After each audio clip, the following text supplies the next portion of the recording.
I'm Ali Zendrian, founder of AtoZ Communications, and this is the Brand Stories podcast. This is where we talk about everything related to public relations, marketing, branding, and just communications overall. At a point when it feels like organic growth can be this black box, that it's just something where we make up a number, throw a dart at a board, and maybe we hit the target. What if we could automate and intelligently go after prospects? That's exactly what my next guest, Ian Karnell, founder of VastAdvisor, is doing. And he's revolutionizing the financial advice community as he's doing it. There's a lot of things going on. So it's exciting times, no doubt. Yes. Well, and I'm glad to be catching you at those exciting times, Ian Karnell. And it was great to meet you at Future Proof Citywide. You did the demo drop. You just had some other great things going on. So I'm so glad that I'm hopping on the trend. It's a privilege to be invited to be a participant on the podcast. This is super exciting. It was great meeting you at Future Proof. What an event that was. What an event. It was a great time. I'm looking forward to Huntington Beach. Oh, definitely. Yeah, it's amazing. I've been to that one a few times. It's fabulous. So speak of, what was your demo drop experience like? For those of us who haven't and may never experience such a thing, what's that like? That's a great question, because I'm looking forward to watching the YouTube video of my demo drop, because I literally blacked out. Like, oh, no. Out-of-body experience. It was an out-of-body experience. It was certainly, it's nerve-wracking. It was an exciting opportunity. It was an honor to be selected as one of those 7 companies to be on stage this year at Citywide.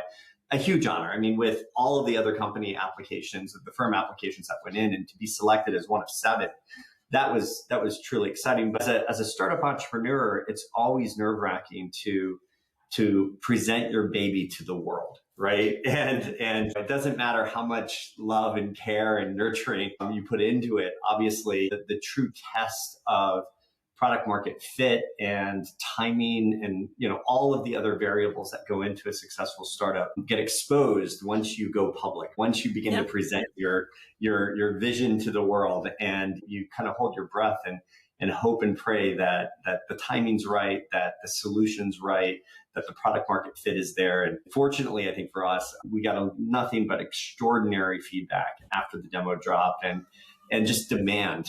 So yeah, I think, and that's a credit to my team. That's an entire credit to my team and to our advisors and to our investors, everyone who believes in us. And so it's great. Yeah. Oh, good. It's very well deserved, let's be honest. So as the toll for this podcast, my first question typically is, what is your favorite brand and why? Oh, so I'm a huge F1 fan. I travel the world to see Grand Prix. I've been all over the Middle East. I've been all over Asia, North America. I haven't done a Grand Prix in Europe yet, believe it or not. But that'll change this year, I believe. So nice. My goal is to get over to Italy or to one of the other European Grand Prix. I love Formula One for a number of reasons. Obviously, I'm a big technology guy, and I'm a big car enthusiast, motorsports fan. And so there's not a better, I believe, sport on the planet that kind of fuses technology and competitiveness, and just everything that Formula One represents as a brand is that which is cutting edge, that which is next generation, redefining, and breaking barriers. It represents so many things with respect to that, but it also represents, I think, some really good, really kind of points of view that they have about the world, right? And some of the causes that they get behind their entire commitment to going green and what they're doing to drive innovation through technology with Formula One. And we'll see that translate into the cars that we drive on the road tomorrow, right? And so I love all of those things. You know what? So that speaks very much to VastAdvisor, which, by the way, if you haven't heard of it, what rock are you living under? But for those who might not have, how would you explain what it is, and how did you come up with this concept?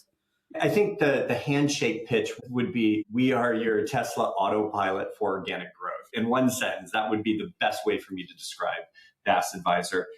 The vision for VastAdvisor was rooted in my last wealth tech venture with my twin brother, Jeremy, who recently just departed at InvestNet. He was head of data solutions there. We had a company by the name of Truelytics, and it was a practice management tool that we were, from a go-to-market perspective, working with large enterprises and dealers, managers, custodians, aggregators to push out to their large networks. And we had a direct to RIA subscription model. But we were a practice management tool. We were helping RIAs measure the intrinsic value of their practice across 150 different key performance indicators. And one of the KPIs that always jumped out at me was the organic growth KPI. So when we were looking at firms that had programmatically and systematically implemented organic growth measures within their practice that made organic growth repeatable, predictable, and scalable, they were worth 2x more than the firms that had not done that, than the firms that were reliant on referrals and the firms that were reliant on their principals through their relationships driving growth that way or through seminars.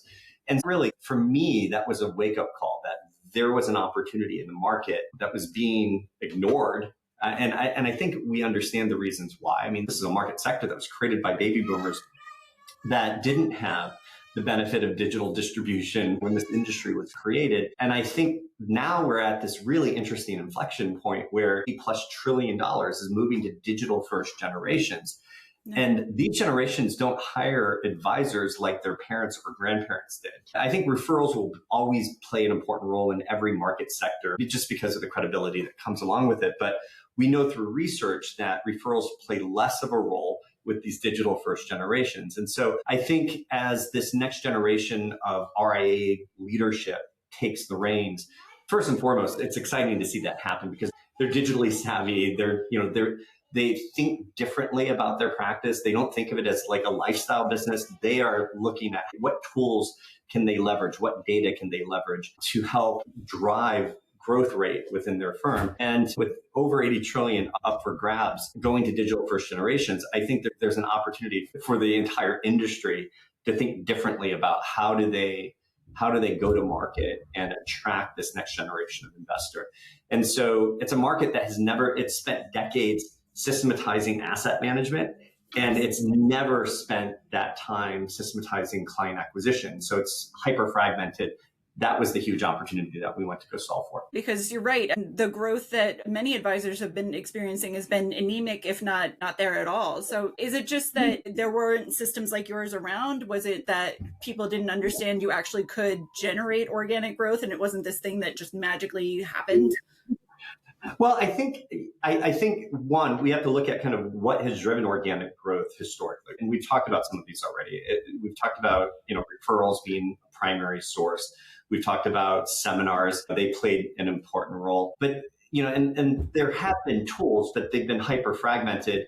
And I think it's left, with respect to, a void being filled, it left an opportunity for these third-party lead brokers to kind of step into the void and kind of fill it with respect to how can you tap into digital channels as a way to scale your organic growth strategy. And that's typically been gated by the costs related to hiring an agency or a set of consultants. So certainly the larger RIAs, the multi-billion-dollar RIAs, the Carsons of the world, the Hightowers of the world, the Reynolds of the world, they have dedicated marketing teams. And they certainly have budgets that they can deploy to either run their own digital campaigns to drive organic growth through digital channels, or certainly the budget to buy expensive leads from third-party lead brokers like the Smart Assets, the Zoes, and the Finneys of the world. And then other tools have just been fragmented. And so when you look at the options, referrals are opaque. You can't really scale, right? So they're difficult to scale. You're relying on somebody else's relationship, and so you can't instantly turn them on. When they dry up, typically firms turn to the lead brokers. And they're expensive. You're going to spend a few $100s a lead, and they're selling that same lead to your competitors. And so you really can't leverage that as a growth mechanism. In fact, I would argue that you're renting your growth if you're buying your leads from a lead broker. You don't own that growth, and you're certainly not going to get the valuation benefit of being able to point to the signal intelligence that you have in owning your growth, understanding what channels are driving your organic growth and what defines your ideal client. And so that's the opportunity that we saw. No one was really solving for that. So. Yeah. So for anybody who might be just signing up with you guys, how long do you feel like it would take to see that kind of valuation lift as a result of it? We're seeing results for our clients within the first 30 days.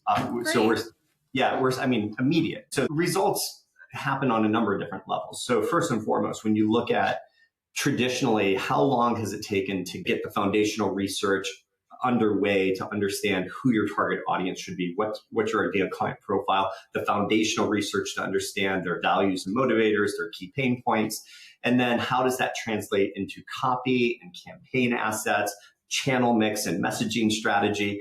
And again, when you look at traditional mechanisms, they've taken 90, 120, 180 days from start to be in market.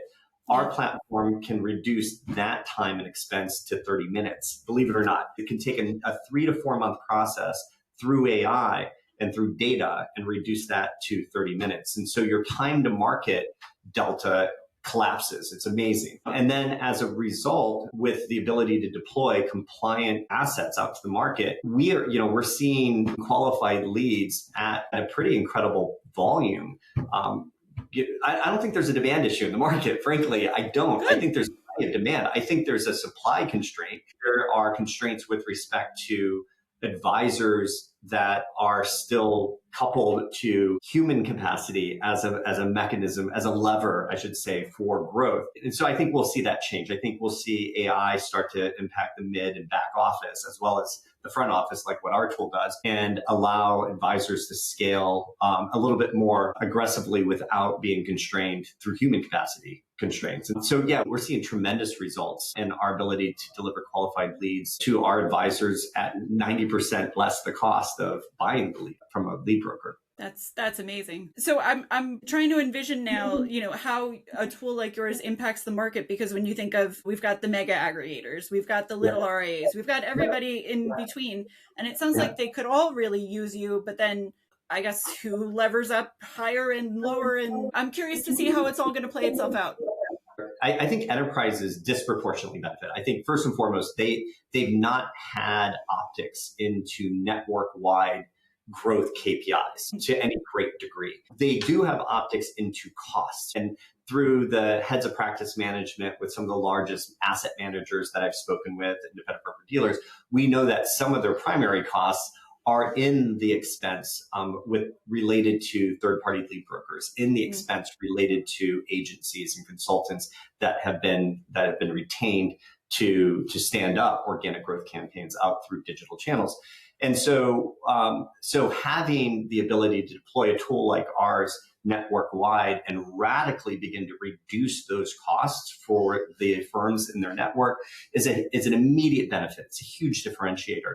The ability to then centralize best practices and knowledge across their network as to audiences that are responding and engaging ad campaigns across different channels, and being able to kind of crowd share that intelligence out across their network to help accelerate growth of their network will be a huge differentiator as well. And so it's all about, how do you accelerate assets on platform? How can you drive differentiation, lower costs, and as a result, retain assets on platform? So if your firms are seeing accelerated growth because of the tools that you've distributed, they're seeing lower costs and they're seeing more assets, they're not going to be leaving your platform anytime soon. I think enterprises stand to disproportionately benefit. Certainly the larger RIAs can do a lot to reduce their costs and impact their valuation by implementing a tool like ours into their stack. And then the smaller RIAs, we have a price point for them. We haven't rolled it out yet. It's coming soon. The smaller RIAs, meaning sub 1 billion. The challenge there is that there's still a need for kind of a done-for-you service, kind of everything there. And so we're building out our channel. We have some good agency partners that we want to work with to build out our channels. I'm not adverse to agencies at all. I think agencies will have to evolve, just like everyone else, with kind of AI. And so we want to be a tool that agencies turn to, that they implement as part of their service offering, and be able to provide that done-for-you service to those emerging RIAs that are sub 1 billion in assets. So I love that you anticipated what my question was going to be. So it was basically, should a firm, if they already have a marketing agency and whatnot, do they then say, well, look, I've got VastAdvisor, so what do I need this for? Or it's great to see that you could do it either way. And it really depends on the firm's capability. And some firms have been really niche focused on a particular channel. Like you have some firms that just specialized in LinkedIn marketing or just specialized in Google. And so we can help those firms activate other channels across Reddit, LinkedIn, Meta, Google, Bing, through integrations that we have with large programmatic demand side platforms. So we present to agencies new revenue streams that they haven't had before and new capabilities that they haven't had before. We want to help agencies certainly retain their client relationships by leveraging new technology like Vast that we're bringing to market. And so those are the channels that we feel are necessary to stand up for us to be able to kind of capture that longer tail in the marketplace, those emerging RIAs. But yeah, like for those, I mean, they would have overnight, once we open up that price point and that subscription option, then they will be able to compete against the big guys without the need for those giant budgets. So I'm excited about ultimately opening that up to the smaller RIAs. So I've got to say, I really am too. Because I love you guys and I love the product and whatnot. But also, so when I started my firm 2 years ago now, almost exactly, I wanted to serve the people who you don't have to pay $10,000 a month for public relations, because I can't afford to do that. So if I can't do it, why am I making somebody else do that? Right. So I appreciate the fact that we're thinking more downstream as well, because those are the people arguably that really need this level of service because they can't afford else. That's right. Yeah, and we're committed to doing that. I'm also committed to maintaining the highest level of customer success experience to every single one of my customers. And so it really is also just making sure that we have the right customer success team in place to be able to handle the volume. The wait list that we have is a testament to, I think, the need for a solution like ours in a marketplace. And there's so much pent up demand to find an alternative way for a firm to be able to radically lower acquisition costs, have the signal intelligence to understand who their ideal client profile is, how to activate those profiles through the right channels, and being able to have a system that can learn from that, adapt, and continue to generate incremental improvements to those campaigns over time. And that becomes a huge asset for them in the marketplace. And it becomes something that I think will drive practice valuation down the road. The ability to be able to turn to their own fine-tuned models that are driving organic growth through digital channels and be able to point to the data that will support, a claim that we have built repeatable, scalable, predictable organic growth systems. So do you feel like for an advisor to really see the success with you, do they need to have their own brand defined? Because it seems like, to a certain extent, some advisors have really leaned on, this is exactly who I am, and everybody seems to love me, and they buy straight off of a LinkedIn video, basically. Does it matter one way or the other, or do you guys help with that development? Yeah, I think it certainly helps to the extent that a brand has defined their core value proposition and understand the niches that resonate with that core value proposition. To the extent that they have that, that's great. We can build on that. To the extent that they don't, we can fill in that void as well. The agents that we built, when a firm onboards with us, one of the very first things that we ask them to do is to put the URL of their firm into our platform. And there's a analyze button, they click that. And then we have a series of agents, sub-agents, and workflows that begin to ingest all of the publicly available information about that firm. We do a deep scan of their website. We look across every single large language model. We look at their LinkedIn page, to the extent they have one. We look at their Form ADV. We do a Google search, and we take all of this unstructured data and we ingest it, and we begin to build out automatically their firm identity on our platform. And so their firm profile, we know every single one of their service offerings, we pull in their brand identity, and we begin to build out their core value proposition. And one of the things that we've trained or tuned our agents to do is to really look at niching down as much as possible, because this industry is infamous for not really differentiating themselves. Like if you could look at the top 10 RIAs in the country, and I would challenge you, how are they fundamentally differentiated? You'd be hard pressed to kind of point to key. I mean, there are one or two that really stand out actually that have done a great job at that, but the bulk of them haven't. And so we want to help them with that. And so our agents have been created and tuned to be able to do that. So, and build out a base model that can then learn and adapt and improve. That's great. I would think that this would even be a great exercise just for people to be aware. Have you ever had somebody who thinks my brand is X, Y, and Z, but then based on everything that your agents are doing, it turns out that it's ABC, and they've just really either been focusing on the wrong client or just focusing in the wrong direction? I think I haven't seen focusing on the wrong client as a aha moment. I have seen there are new clients that we weren't even thinking about. There are new ideal client profiles, audiences that I wasn't even thinking about that are specific to my geographic footprint, specific to my service offering profile. And they have seen that light bulb go off. And for them to then take those insights and start running test campaigns against those new audiences and get traction that they never thought they would, through audiences that they never imagined would be a target for their firm. I've seen Beautiful. That. Yeah. Oh, that's great. Yeah. So have you thought on the investor side of things what you hope the goal of all of this will be? Do you think that now if advisors have been freed up and understand their organic growth potential, does this mean that versus us serving maybe half the population, do we get that much closer to 100%?